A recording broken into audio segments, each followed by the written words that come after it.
Le Front populaire, donc c'est-à-dire l'Union des gauches, vient d'annoncer qu'il soutiendrait Emmanuel Macron.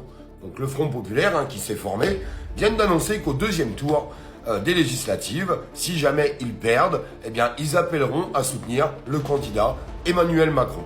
Donc en fait, on est tous en train de revivre ce qu'on a déjà vécu aux dernières élections présidentielles, où toute la gauche avait appelé à voter pour Emmanuel Macron ou s'abstenir. Bon, s'abstenir, c'est la même chose.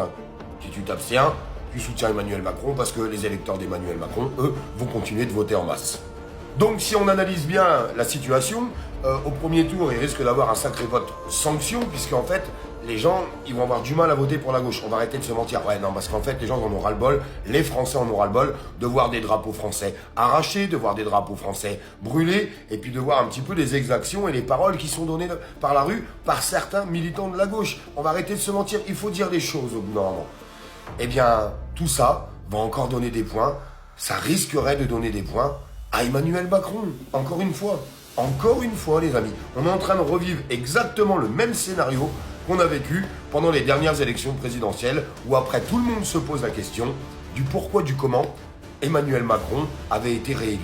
Eh bien, il faudra peut-être se poser la question du pourquoi, du comment Emmanuel Macron arrive à encore avoir plein de députés à l'intérieur de l'Assemblée nationale. Merci la gauche.